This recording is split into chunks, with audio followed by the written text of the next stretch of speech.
ate until they did not need any more sustenance, but there was more left over than what they began with. And what was gathered up was 12 baskets full. Why was more left over afterwards than before? What happens if I start with a cup full of something and somehow I turn it into 2 cups, and then I can turn each one of those cups into 2 more, and so on and so on? Isn't that a wellspring unto everlasting life? It becomes more and more and more, and there's no stopping it.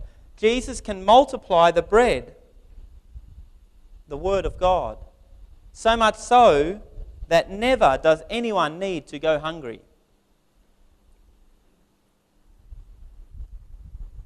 And what kind of food was it that they ate? In Desire of Ages, we can read another very important health lesson. It says, the simple food passed round by the hands of the disciples contained a whole treasure of lessons. It was humble fare that had been provided. The fishes and barley loaves were the daily food of the fisher folk about the Sea of Galilee. Christ could have spread before the people a rich repast, but food prepared merely for the gratification of appetite would have conveyed no lesson for their good.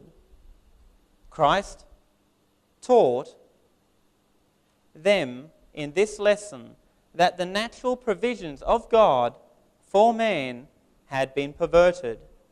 Never did the people enjoy the luxurious feasts prepared for the gratification of perverted taste as this people enjoyed the rest and the simple food which Christ provided so far from human habitation. Jesus could have provided them with anything, but he chose the humble fare, the humble food.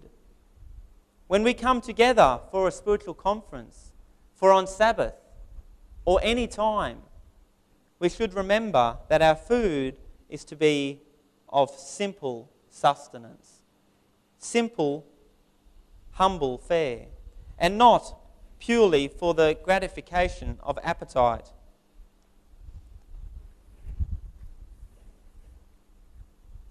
Also, reading in Desire of Ages, it says, after the multitude had been fed, there was an abundance of food left. These words meant more than putting the bread into baskets. The lesson was twofold. Nothing is to be wasted. We are to let slip no temporal advantage.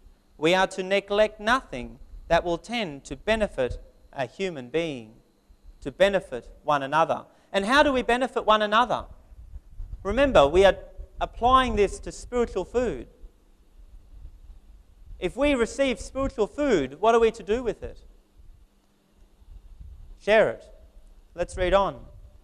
And there should be the same carefulness in spiritual things. When the baskets of fragments were collected, the people thought of their friends at home. They wanted them to share in the bread that Christ had blessed. The contents of the baskets was distributed among the eager throng and were carried away into all the region about. This is what God intends of those, or desires of those, who receive spiritual food from Him. We are to take it with us from the conference, all around Australia and abroad, wherever we have come from, and share with our friends what the Lord has given to us. And another important point comes in the next page of Desire of Ages, page 369. It says, after the wants of the people had been satisfied, the fragments were gathered up, and Christ and his disciples ate together of the precious heaven-supplied food. Couldn't the disciples just have eaten straight away? While they were handing out, eat a little bit, hand out, eat a little bit? No. When Jesus gives the bread of life to those that are ministering, they are to share it first. And by sharing it, it multiplies so much so they have plenty for themselves as well.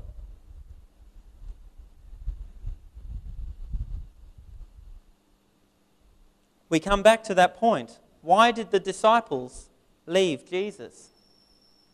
What happened? Let's read again in John chapter 6, this time from verse 49 through to 51.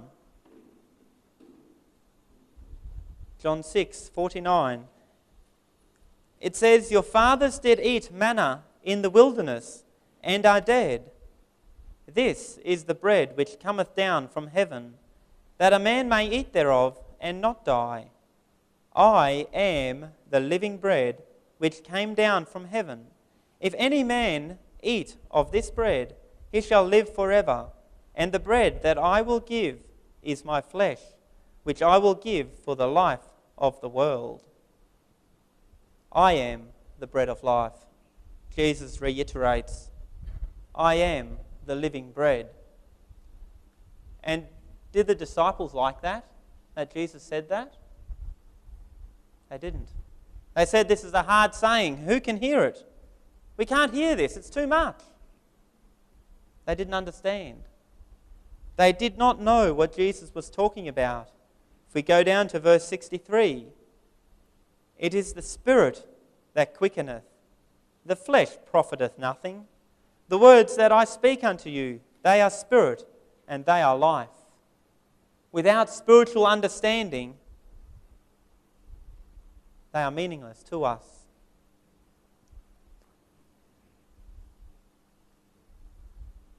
It was Christ himself who had led the Hebrews through the wilderness and had daily fed them with the bread from heaven. That food was a type of the real bread from heaven, the life-giving Spirit flowing from the infinite fullness of God is the true manna. Jesus said, the bread of God is that which cometh down out of heaven and giveth life unto the world. Quoting John 6 verse 33. So even today, it is hard for us, you and I, to eat the spiritual bread, the Word of God. Why is it hard? Because it rebukes us, it reproves us, it corrects us. But most of all, and thanks to God, it shows us the way everlasting. What does it actually mean to eat from Jesus' flesh, to drink from his blood? Some say it's to be partakers of his suffering. Okay, it could be. It is on one sense, but it means more than that. What does it mean for the priest to partake of the showbread? Remember, in his day, as in today, the symbols had gone into formalism. Attending church has gone to formalism. Studying the Bible has gone to formalism. It's unfortunate, but it's the reality. It's what the Word of God says. Continuing in Desire of Ages, page 389, a few pages before, it says to eat the flesh and drink the blood of Christ is what?